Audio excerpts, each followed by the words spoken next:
Artica Studio, c'est nous deux, plus un studio hybride, analogique et numérique. On pourrait qualifier d'hybride aujourd'hui, c'est-à-dire qu'on travaille autant sur des vieilles machines analogiques qui font du bruit et du numérique. On travaille avec plein d'artistes de plein d'horizons différents.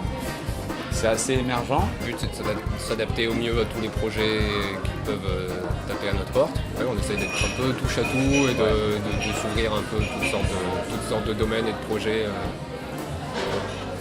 Artistique. Voilà.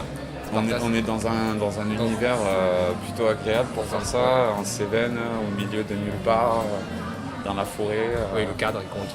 On a un cadre particulièrement calme pour accueillir les gens. On fait aussi de l'accueil d'artistes d'ailleurs. On commence à équiper un peu le studio pour pouvoir loger des gens, faire des résidences et donc vraiment s'immerger dans des projets. En tout cas, essayer de tout faire pour accueillir confortablement les gens avec qui on travaille. Ça a commencé au Royal, à Montpellier. C'est le début d'une grande aventure. Du coup, ça fait peut-être 2 ans qu'on les suit sur pratiquement tous leurs concerts. Une alchimie qui s'est créée, on peut dire. Un bon rapport avec eux, on a mixé du live. Aujourd'hui, on est en train de faire leur CD, qui est un projet qui remonte à déjà un bon petit moment. On a pris le temps, je pense, de faire tout ça, de les connaître pour essayer de faire quelque chose qui était un peu à la hauteur aussi de ce qu'eux pouvaient faire sur scène. On avait besoin de groupes comme eux, c'est-à-dire qu'il y avait besoin de gens qui travaillent concrètement la technique et eux nous fournissent assez de complications techniques pour qu'il y ait vraiment une alchimie qui se passe à la longue. C'est avant tout une belle aventure humaine. Ouais.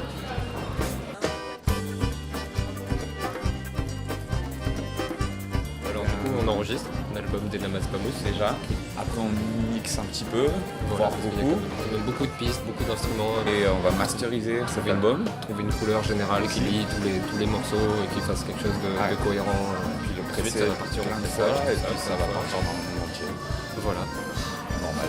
Tout ça nous aura apporté un moment où on a vraiment pu se concentrer aussi sur des choses très très précises qu'on n'a pas forcément le temps de faire en concert. Plonger en profondeur dans la musique d'Enamas Pamous et il y a des... Exactement, c'est très profond.